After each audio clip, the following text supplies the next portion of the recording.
Off Market, the show where we shoot the shiz about all things property related in Perth. Today we've got unlucky number episode 13. So you ready? Lucky. Yeah, no. We're going to make it lucky. Yeah. Top floor of an apartment. Top floor of the apartment. We've got Floor Brad 33. Triplett, so it's got to be a lucky day. That's it. Yeah. So as usual, welcome back to our Golden Gavel Ross Hunter. And Golden Gavel. and Have our- Gavel will travel. Have Gavel. And our Golden Gosnells, Shane Beaumont. Well, I don't get there as much as I'd like these days. I'm a bit all over the place, but going all right. That's all right. That's all right. So as the boys mentioned, we are here, level 33 of the incredible Vue Tower, thanks to Finbar. And earlier, before the boys arrived, I got Cherry Lee from Real Estate 88 to show me around. We're going to quickly have a look. So Cherry, we're up here at the incredible level 33 at Vue Tower with some beautiful views. Tell me, when was the project finished? Vue Tower by Finbar was completed in 2019. We still have a limited selection of apartments available for sale, with one bedroom starting from 390,000 and a two bedroom starting from 500,000. The fantastic entry-level pricing welcomes a range of buyers to enjoy the inner city lifestyle. So Cherry, tell us about Vue Tower. What makes this development so different from all of the other stock that's selling in the city at the moment? Vue Tower enjoys a fantastic inner city position, close to a range of the new planned inner city projects. You can enjoy the views of Swan River, Perth City, Birdswood, Optus Stadium and Matagara Ridge. And what can buyers expect from a Finbar product? Buyers always know Finbar are famous delivering quality apartments with modern design finishes, many green features to ensure lower energy costs. And Finbar always ensure the apartment livability is maximized with living open spaces, large balconies, lots of natural light, and excellent resort-style facilities. And also always in the most sought after inner city locations. Well, Cherry Lee from Real Estate 88, thank you so much for your time. The wind is picking up out here, so we're going to head back inside and enjoy the Sky Lounge. Let's go.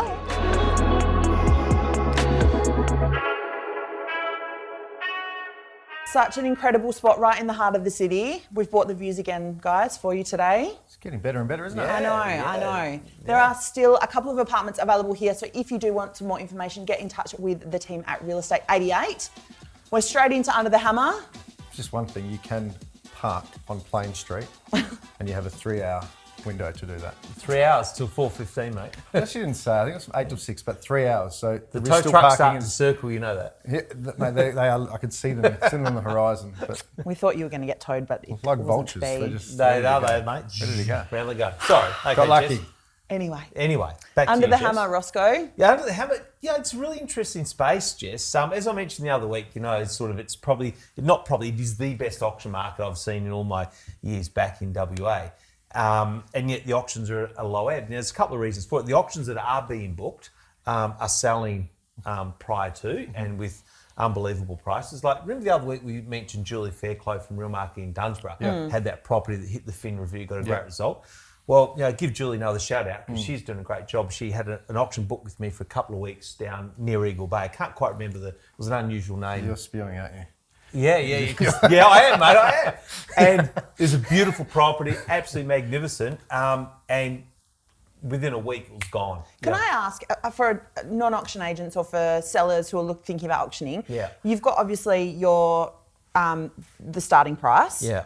And then... Or potentially no price. Or potentially no price. But at what point is the price you're being offered good enough to say, well, we're not going to take it to auction? Look, I guess there's no exact science around that, Jess, but I often say to people, if they ask my advice, to say, try and simulate the auction thing. Say, if this was the auction right now and this was the highest bid, how would you feel?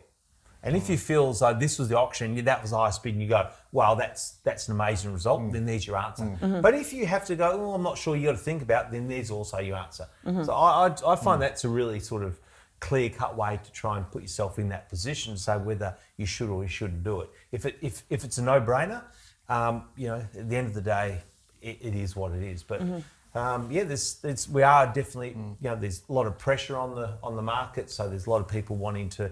We're in a buy versus buyer market, so the buyers are competing, and that's where the market's at. It's frustrating for me because I go, oh my God, how And good. a weekend down south. Yeah, exactly. Dan's right, it all lined up. Thanks, Julie. But at the end of the day, you don't play God with somebody else's money. One thing, it's a really good question you raised there, because people go, what's the point of going to auction if it potentially doesn't go to auction? It's still that process which we've spoken about. But one thing you'll find, if you've got a property that the buyers are emotionally in love with, there's a different price that data can't factor in. And the best way to describe that to a lot of my owners who watch the block, and everything sells on the block for record prices, but the best way I could describe it is if you had a ball coming up in 2 weeks' time and you saw a pair of shoes, you must buy them because you have a ball or a wedding. For me, it would be the Friday night before, You would. yes. So, because you're an emotional buyer. So you can't wait for them to go on sale. Yeah. You have to buy them that price because you've got a function. Best way to describe it is if you like those shoes, but you've got nothing coming up, you're in lockdown, but they'd be nice to wear later, well, there's a different price for you. Which buyer we're chasing? Clearly an emotional buyer. So you can't find that data and honestly look them in the eye and say, this is the max it's going to go, because you haven't been in the position of that buyer that's missed out on 4 or 5 properties, been outbid, put offers in and missed out again. The kids starting school in X amount of weeks. So we can't really say that this is the maximum price. So by having such a transparent, I guess, method of doing it, at least you can say, well, if there was someone there, they would have been there on the day. Yeah. And is there a factor of, well, if this buyer's willing to pay enough to take it off the market, then because you're paying it like you're paying a premium. Extending on from what Shane said, like a lot of properties are sold at what we call an emotional value. People connect with the property from an emotional perspective, and that's where value is ascertained.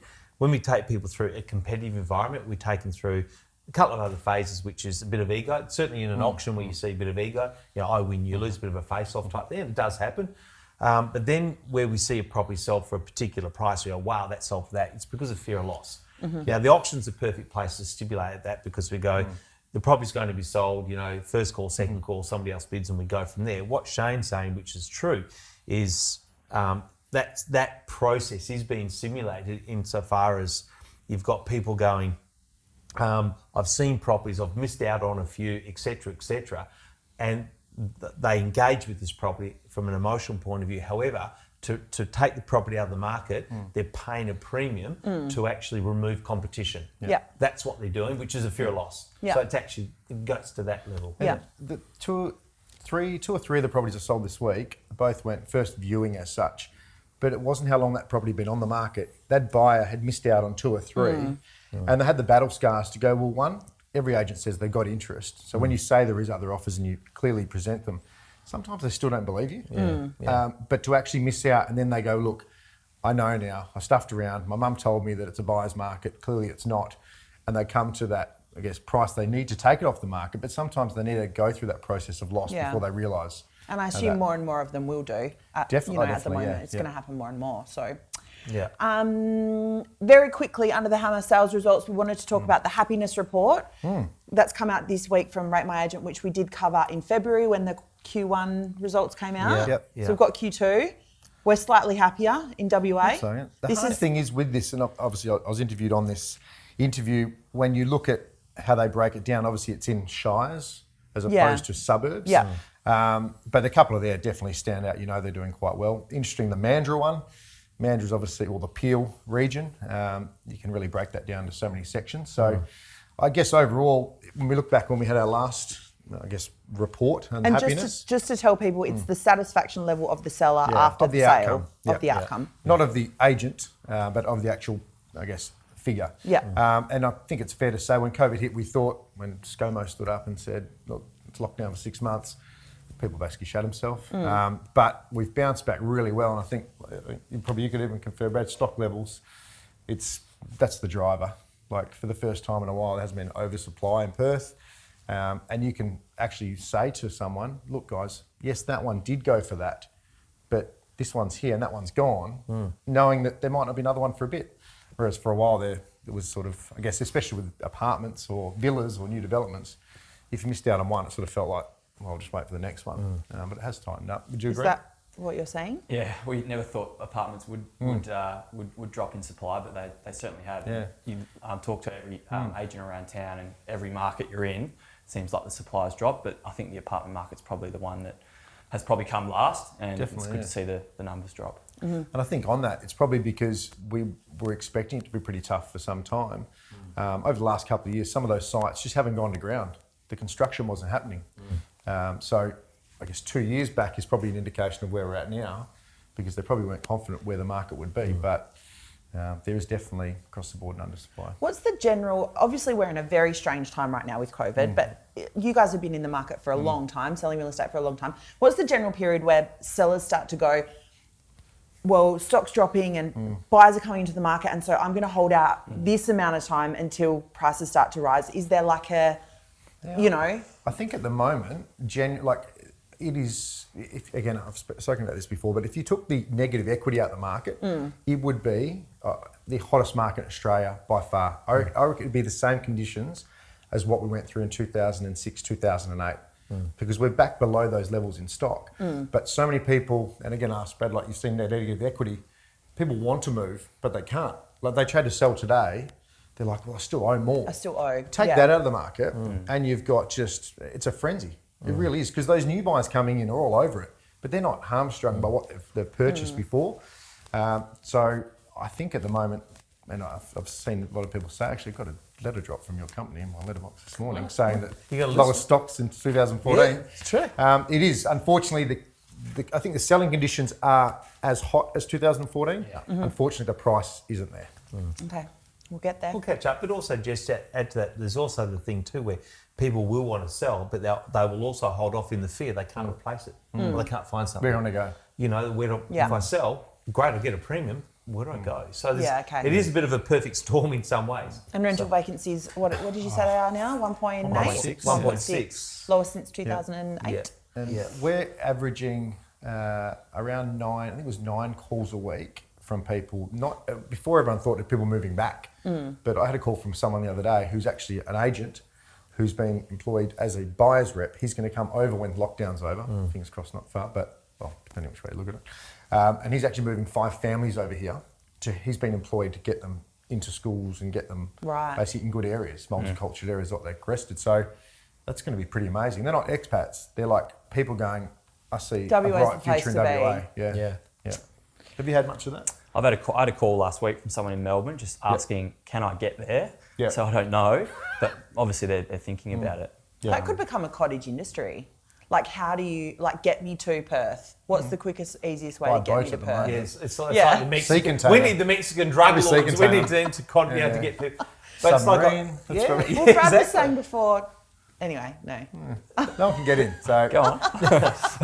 We were talking about the situation in the city before. Yeah. And you were saying that the cops were saying it's quite bad at the moment because it's difficult. Drug supply into Perth is difficult, and so people are going through withdrawal. And so that could be a new job for the drug dealers around. So it's cleaning it up. Good on you, Jess. My thought process. Shane, she told Anyway, Jess gave me the warning pre-show. Ross, behave yourself today. I sometimes shouldn't say in what I'm thinking in my head. Okay. So I'm just looking for next people's week it'll be, job it won't be levels. Clive Palmer trying to get in, it'll be Pablo Escobar. Anyway, moving on. The real press. We're going to move on Okay, past good. that. Good. Into the real press. We've got a couple of articles this week. The first is from the Fin Review. East Coast apartments slump as WA rises again, which is basically what we have just been talking about. Yeah. Look, I when I saw this article the other day, Jess, that's why I jumped all over it, because number one, how long is it since we've seen a title like that? You know, East Coast apartment slump, WA rises again. It's like, we need to frame that. Unless it was West Coast. It's only West Coast that says that about. Not, Yeah, exactly. West Coast, not WA. Not property real estate. But you look at these things, and it is very encouraging. And I think it's good to have a national perspective. You look at Melbourne and Sydney and so forth, they're looking at a contraction of 19% over there at the moment, which is really, really quite a big number. quickly too. Yeah, very, very quickly. When you look at the detached home market in WA is looking to jump 23.7%, and which is 13,320 this year. So that detached home market obviously also goes into the small lot type thing and so forth. So you look at that, it's the pent up demand is huge, and then you back that into the other article which was in the Fin View, which goes on to what Shane was talking about the other week in relation to the land and the subsidies that were going on. It's Nigel Sattlery in here is quoted as saying there's a lot of the building companies have actually maxed out their quotas and have stopped taking any orders because they can't. The top 10 have capped their monthly sales. They can't. I know a couple of great operators, and they've been told, look, you're selling in essence too many homes, which is probably good in a way because you've got to be able to deliver the product. It's all good taking orders, but if you can't deliver it. We actually have a very good operator coming on next week to talk to us about that. Yeah. So.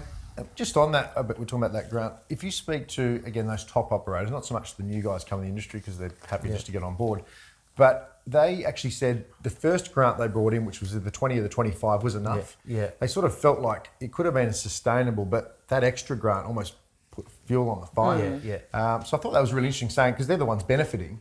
But that shows that we weren't that far from being a bit healthier market. We just needed that big push. So hopefully if depending on things going WA, if they can get even a $7,000 grant on established, that'd be just amazing. Well, you look at this, which is naturally, organically happening here at the moment.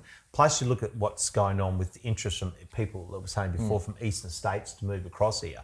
Plus iron ore prices that we were talking about the other day. Iron ore, we spoke about that on the phone the other day, Jess. Iron ore's yesterday hit at 129 US a tonne.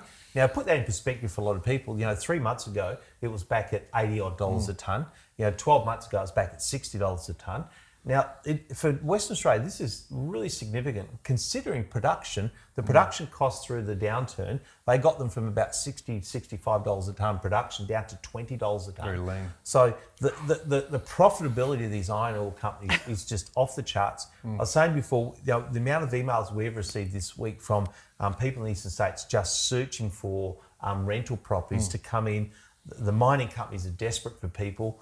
I mean, it's this perfect, once again, a perfect storm in a good way, just building up to really, I think, if you look at a slingshot to launch WA, I'm confident with everything that's going on. As Shane was saying, this could well be the best market in Australia in a very short period of time. I can feel your excitement, Ross. Oh, mate, we've put up with how many years of WA. Honestly, we're back to, give or take, potentially in some areas, 14 years. Yeah. So imagine, and that's what I say to young buyers, like you've had mum and dad investors who have done the right thing, not gone on the cruises or less travelling, bought a property, had a property worth less 14 years later, and you've got a free kick. You can get into the market, but don't let it miss out again because you potentially would. Let me just sum it up like this, right?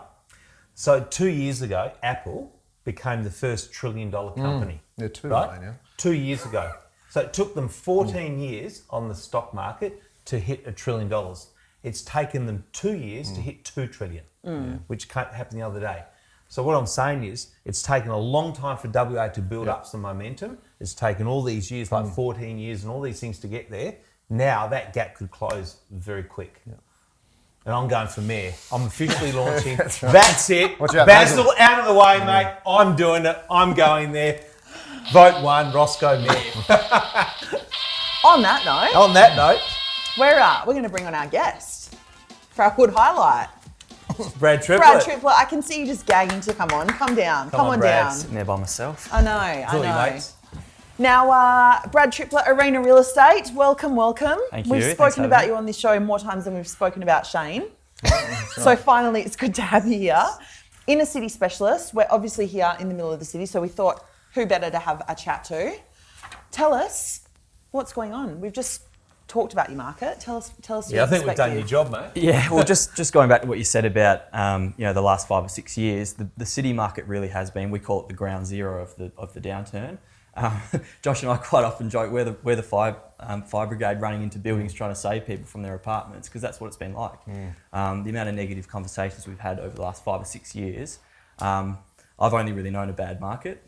Got in 2013 when it was good. Followed Josh around for a little bit, but 14 onwards it was doing this. So to finally see a little bit of action around the city, and obviously prices aren't amazing for sellers, but from a buying perspective, first home buyers are really fueling our market at the moment. I reckon they're probably making up 85%. So for them to be able to afford to come in and buy something in this location, 5 or 6 years ago you couldn't do that. So tell me about the type of stock that you have, would generally deal with. Is it very small apartments? What are you selling? Yeah, we sort of go from anything from these sky rises here at Vue to little boutique complexes, but the best performing part of the market's that sort of 250 to 500 range, which is where those first home buyers are positioning themselves. The terrace road properties, the $1 million plus stuff. Obviously, it's still a little bit slower, and the market's quite small for that at the moment. But that mid-range stuff, that's obviously quite affordable, and that's moving really well. So, Brad, Brad, with the first home buyers, obviously those that are buying because of the grants, they have to be owner-occupiers, don't they? Yes, there is a bit of a misconception with these grants, that these new grants that have come in place. Yeah. We don't really get the full bulk of that for our buying market. You get obviously get the $10,000 grant if it's new. Our established market here is you're not getting anything. So I think there is a bit of a misconception out there that no, you're not going to get that if you're buying a apartment. It happens a bit, that. The problem is, I think, with that, and I think you'd agree, if you buy a brand new property today, you can obviously get the 10,000, and before that was a real big bonus because you had nothing else. But the people that have been most penalised through the current situation is the person that bought a year-old property. Like, especially now with this stamp duty relief, like at 75%, why would you buy one when one of them's got 75% stamp duty relief potentially? It makes it pretty hard. And those conversations, knowing that you're walking into a listing that they paid $750 and you're walking in saying $550, and it's undeniable, the data. The established owners have been hit hard already, and these new grants have probably put more pressure on them. So, and we did see it when those grants came in. We saw a shift from buyers looking that were really close to buying. All of a sudden, their attention was there, and all of a sudden, our established owners are left with less choice. And are those, a lot of those first home buyers, are they from an owner occupied through to invested thing, or are they? What's the split there, Brad? For the first time owners. Investors. I don't know if there's any out there. From the young people buying, are they all looking to live there, or are they looking to buy and rent? They've got actually quite a smart mentality. Most first-time buyers, they want to move in initially, but their future plan is to buy something that they can then rent out easily. First investment property. Which I think is a good mindset. But initially, it's move in. Okay. I think it's also good when you're dealing with those first home buyers. You can actually, hand on heart, when you're selling a property, believe they're buying at the right time and they're buying a good first investment. Whereas sometimes you get properties like probably years ago, not so much now, then it's pretty good buying, but you can actually say, look, you're better off with this because you'd be paying $400 a week rent and you're probably paying $330 a week to be in your own home. And I think what's happened with the rental market tightening up is first home buyers have had to actually at least look at buying when before they wouldn't, and they're going, actually, if I can get a little deposit together, my repayments will be less.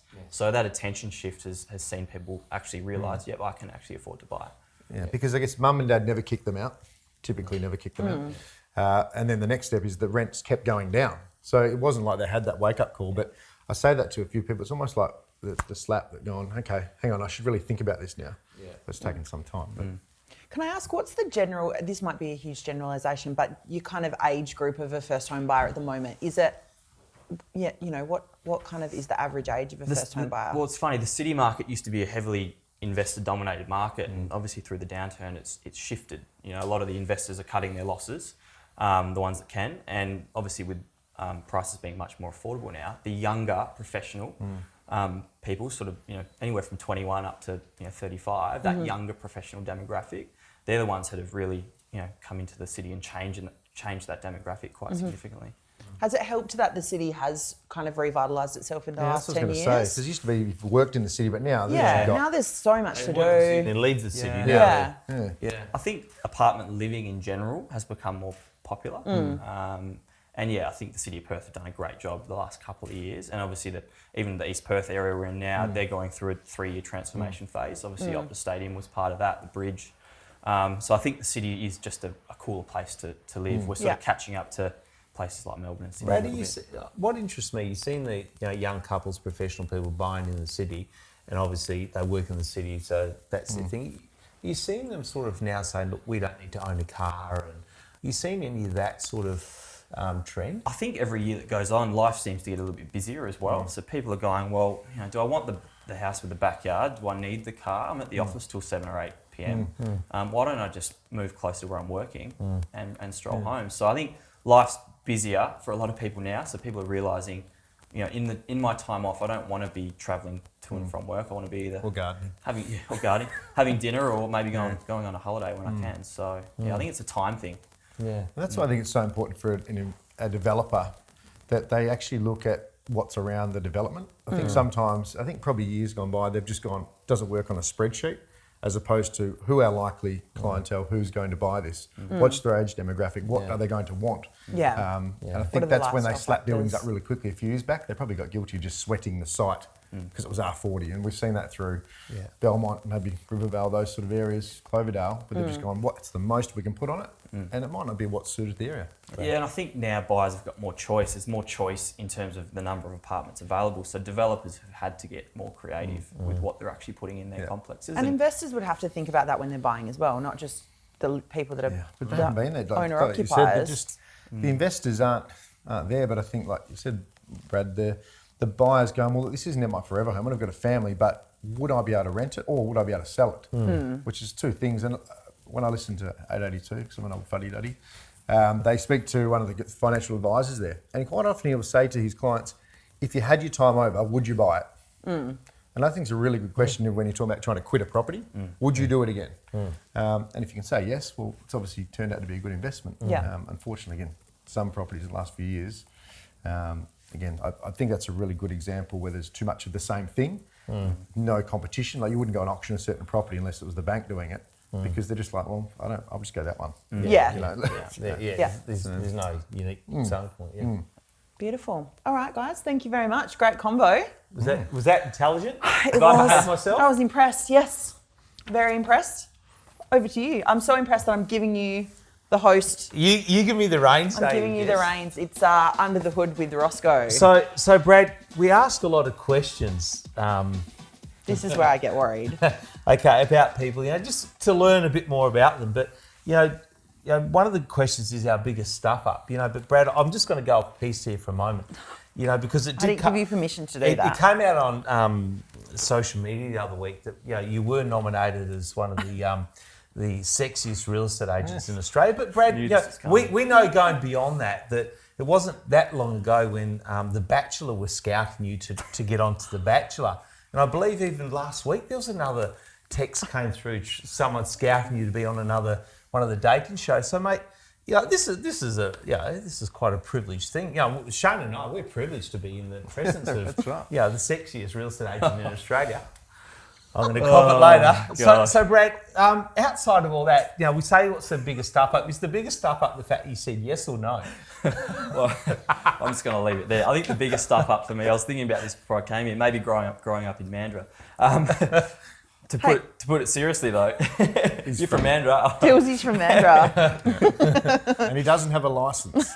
He's only 16. That's right. I was about to say it's only because Sorry, Brad.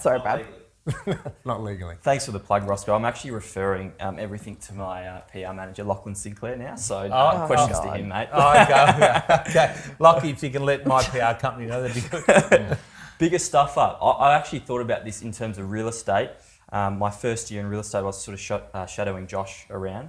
I was his right-hand man for a while there, and he let me open one of his. He didn't get many listings on Terrace Road, $1 million stuff, but he let me open it one day, and the owners were living there.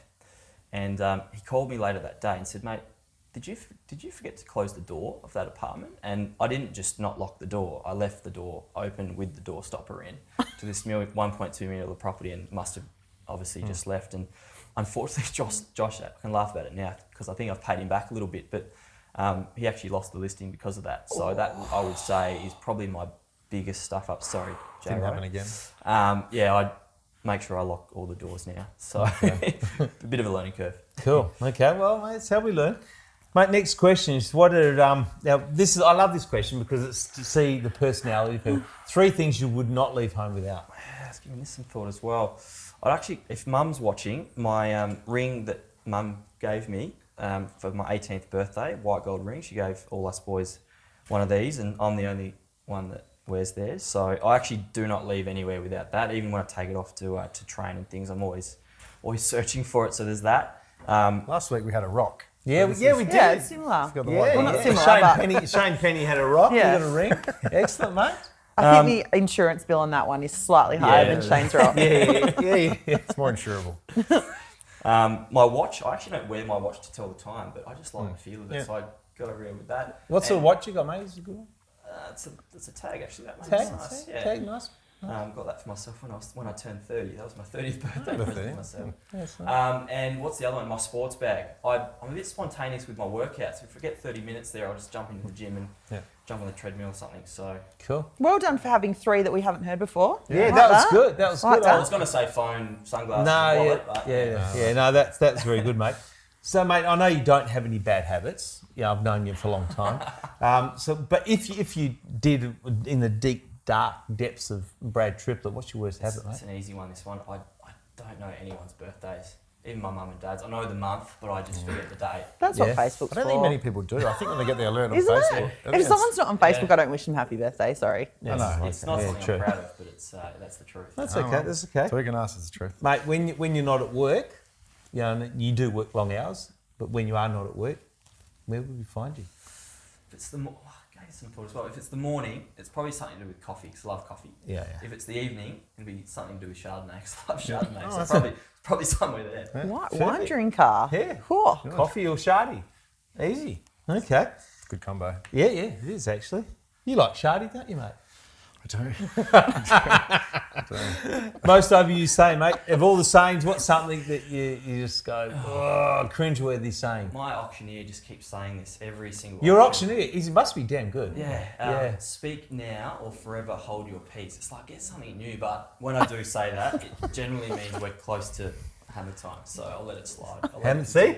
Speak now, forever hold your peace. It's hammer time. I don't reckon I'd use that one at home. I don't know it'd go well. No. Speak now, forever hold your peace. You'll Pardon? Yeah, exactly. You'll get peace, mate. And mate, this next question is for the benefit of Shane and myself, and for Jess, but we steered her up a dead end road the other day, mate. Best place to go and get a meal, favourite place, favourite meal, favourite dish, whatever. I'm going to keep it local like everyone has been, because I think it's important. I'm pretty simple, actually. I love Italian and Bistro Bella Vista, which I've been to with you, Roscoe, on Plain Street, where your car's parked. Hope. Yeah. They do amazing Italian food. Dine in? Dine in, yep. Yeah. Really nice people, Italians obviously, but yeah, I would say have a crack there. And What the about- dish? What the dish? Anything there, pizza, pasta, anything. Have they got cutlets? If they got cutlets, Shane will be there now. I had a cutlet. size For of you. that one. I had Yeah. a cutlet for you the other day. It was very good. Where? At Post. In the city. Their pork It was cutlet good. Yeah. on the bone. Yep. Rocks. I should have said a cutlet page. Yeah, we should. Yeah, let's do it. Cutlets of Well, there's Perth. a Parmigiano one, but Yeah, no, let's do a cutlets page. Yeah. Best coffee in best Perth. coffee, yeah, best coffee. Best coffee in Perth. There's a few. Duotone on Hay Street, just around the corner from here. And I'd have to say our local Flow Espresso, which is, that's on Aberdeen Street. Okay. And best Chardonnay. Nice. Best Chardonnay, that's at Voyager Estate down south. So But that so city. they probably sell it around here. Yeah, Ed Void drinking Chardonnay there. Yeah. Beautiful. There you go. Were we okay? Is Yeah. that okay? We'll It not was get in good. trouble after? No, Okay, good. Okay. it's all right. We don't have the sound machine here today, so you're lucky. Yeah, you're getting Alana- a flow. We're Alana's talking about Alana. We're talking Alana's about the got- best Oh, we're to go. Yeah, it's one of the same. Yeah, Yeah, machine. yeah. It's in my car actually. I should have bought it. Yeah. That's just about a wrap up. Yeah. Do you have a play of the week for our think- final I segment? think we have, haven't we, mate? We do. We do have a very big play to it. A friend of ours got married, Yeah. and for the first time ever, he's very, very quiet. Yeah. Very quiet. It is. Indeed, the Mercurial, Mr. Sean Hughes. Yes. Friend of the show. So Friend of he's- the show. And now he's wandering out yonder. Yeah. No one knows where. Keeping the press he's away. gone AWOL. Press has gone to looking No for one him. knows. Paparazzi are going up and down the coast. Where is He's Sean? been leaving a post Yeah. 2 days after he leaves the venue. Yeah. Smart. Very So- smart. I So like smart. that. So on Monday, he walked down the aisle. He did. And tell me, you both were attending the Waddled. wedding. Who Waddled. Waddled, yes. Who? You can't say someone waddled down the He aisle. waddled. Like that. He was He very was gonna nervous. do- He was very Some nervous. say swagger, some's got waddle. Yeah. Mate. Who got the play of the day at the wedding? Well, I've got to say, old mate here, he got play of the day. I think it's fair to say that Mr. Beaumont, you Shane seemed stressed. you enjoyed every element, every ounce, every bit of food, every bit of alcohol that was There, you were the chief sampler of the day. It was the first time, Sean. Here we go. First time a drink's been on Sean since I've known him. Yeah. And I lived with him. Yeah. Beautiful. So no, it was a great day. It was a wonderful, beautiful wedding, and it's great to see a great person marry such a beautiful lady. Yeah. Beautiful. And I'm glad you've both recovered by now. Yeah, Tuesday was dusty, but anyway, we're here today. That's it. Episode number 13 in the can. We've done it. We have. We've overcome our unlucky number 13. Is there a level 13 in this building? Because you know, We'll have to casinos check in Las on the way Vegas, there's no down. level There's 13. no 13, no. Yeah. There you go. I learnt the other day that in China they do not have a level 4. Number 4. Because number 4 sounds like death. Interesting, In the other Chinese day, or I was Mandarin or negotiating whatever. with an offer, and they went in at 103,888. Yeah. Owner come back at 18888. He's like, if you like it that much, come for another one in there. I thought that was quite There you funny. go. There you go. Chris Didn't go through. wind up. Yep. I know, we're winding. Thank you again to the team at Finbar and Real Estate 88 for having us at Vue Tower. Beautiful location. Thanks, Brad, for your time. Thanks for coming in, Brad. Coming and joining us on the couch. Any topics or anything you want to share with us, please hit us up on the Facebook page. And results. Results. And that's it. Yeah. We'll see you for Done. episode 14. Thanks, guys. Bye-bye.